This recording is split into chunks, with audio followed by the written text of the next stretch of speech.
हितेश नाम का लड़का एक बहुत बड़े तथा अमीर घर से रिश्ता रखता था। मेरा कहने का मतलब है कि वह लड़का मतलब हितेश के पिताजी एक बहुत बड़ी नौकरी तथा उसका एक बहुत बड़ा साम्राज्य हुआ करता था, जिस कारण से हितेश अपने माँ बाप के पैसों पर बहुत ज़्यादा घमंड किया करता था। वह बहुत सारे दोस्तों को और बहुत सारी गर्लफ्रेंड्स को एक बार एक साथ रखा करता था। पैसे की इतनी अमीर होने के कारण लोगों को कुछ भी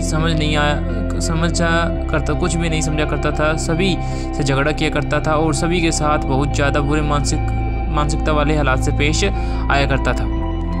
यही कारण है कि हितेश का कोई बेस्ट फ्रेंड नहीं था। वह जितने भी फ्रेंड के साथ रहता था, जितने भी दोस्त के साथ रहता था, वह सिर्फ उसके साथ उसके पैसों पर मौज मस्ती करने के लिए रहता था। लेकिन जब हितेश की किसी मुसीबत में फंस जाता तो कोई भी दोस्त उसकी मदद करने के लिए बिल्कुल भी आगे नहीं आता था। हितेश बहुत ज़्यादा अपने फ्रेंड तथा दोस्तों के साथ दूर करने के लिए बाहर देश जाया करता था, क्योंकि उसके पिताजी के पास इतनी ज़्यादा दौलत थी कि कितना भी हितेश का उस दौलत में से पैसा उड़ा दे उसका कम नहीं होने वाला था। इस कारण हितेश उस दौलत को लेकर बहुत ज़्यादा घमंड किया करता था और हमेशा अपने दोस्तों को बहुत ज़्यादा पार्टी दिया करता था और फिर उसके साथ घूमने के लिए जाने के लिए कहा करता था। हितेश को लड़की की लत लग गई थी। वह लड़कियों के साथ बहुत ज़्यादा समझ किया करता था। ज़्यादा पैसा होने के कारण बहुत सारी लड़कियों को साथ घुमा करता था तथा बाहर डांस में जाकर लड़कियों के साथ बाहर डांस किया करता था। वह रिजॉर्ट में जाकर लड़कियों को खाना खिलाता था और फिर घूमने के लिए टूर पर जाया करता था। एक दिन हुआ जब किसी कारण से अपनी छत पर टहल रहा था। उसके घर के सामने एक छत पर एक कहाँ से और बहुत ज़्यादा खूबसूरत लड़की टहल रही थी। हितेश अपने पैसे के दम पर सोचा कि चाहे कुछ भी हो, लड़की को अगर हितेश एक बार इशारा कर देगा तो किसी भी लड़की उसके आगे कंपनी अपनी एटीट्यूड को नहीं रखेगी।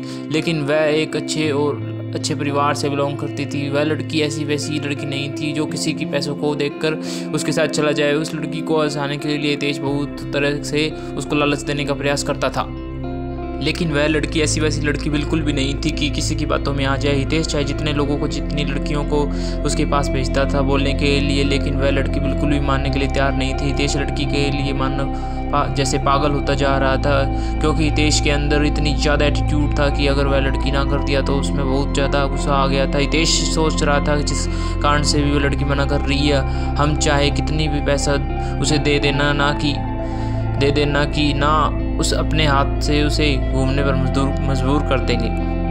एक भी नहीं पैसे किसी लड़की फ्रेंड को उसके घर भेजने के लिए कहती है, लेकिन चाहो उस लड़की को बोलो कि जितना पैसा लेना है, जितना खाना है, जितना घूमना है मेरे से ले लो, लेकिन मेरे साथ घूमने के लिए तैयार हो जाओ। लेकिन किसी भी परिस्थिति में वह लड़के तैयार होने पर हाजिर ही नहीं हो रही थी।